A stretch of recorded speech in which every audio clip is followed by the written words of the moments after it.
కేసీఆర్ హయాంలో హైదరాబాద్లో ఆంధ్ర ప్రాంత బీసీలకు అన్యాయం జరిగిందంటున్నారు ఆంధ్రప్రదేశ్ మంత్రి. ఎవరైనా బ్రేకింగ్లో చూద్దాం. వాసంశెట్టి సుభాష్ ఈ మాటలంది. కేసీఆర్ కేటీఆర్ ఏపీలో అడుగు పెడితే తరిమేస్తామన్నారు. బీఆర్ఎస్ పేరుతో రావాలని చూస్తే ఏపీలో అడుగు పెట్టనివ్వమన్నారు. బీసీలను ఓసీల్లో చేర్చి కేసీఆర్ పెద్ద తప్పు చేశారని, అందుకే కేసీఆర్ని తెలంగాణ ప్రజలు ఓడించారని ఆయన అన్నారు. పి గన్నవరంలో శెట్టి బలిజ ఆత్మీయ సమ్మేళనంలో మంత్రి వాసంశెట్టి ఈ వ్యాఖ్యలు చేశారు. హైదరాబాద్ లో శెట్టి బలిజీల్ని 2-3 సందర్భాల్లో వెళ్ళాను.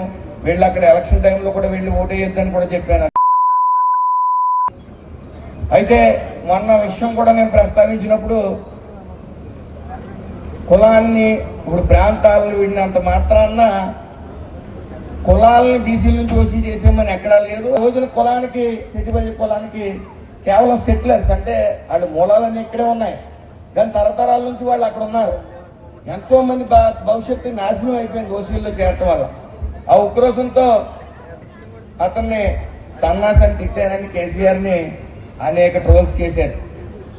హైదరాబాద్ వస్తే ఏదో కోస్తా అన్నారు, నేను వెంటనే వెళ్ళాను. వాళ్ళు కర్మకాలి కానీ బీఆర్ఎస్ అని పార్టీ పెట్టి వచ్చారంటే ఈ ఆంధ్ర రాష్ట్రం కాలు కూడా వాళ్ళని పెట్టనివ్వని మరి ఖచ్చితంగా నేను తెలియజేసుకుంటా ఉన్నాను. వాళ్ళు బీఆర్ఎస్ పెట్టినా ఏం పెట్టినా తీవ్ర అన్యాయం ఈ శెట్టి బలిజీలకు చేశారు. కాబట్టి వాళ్ళ తనయుడు కానీ ఎవరు వచ్చినా సరే ఆంధ్ర రాష్ట్రంలో తరిమేస్తామని మాత్రం ఖచ్చితంగా తెలియజేసుకుంటూ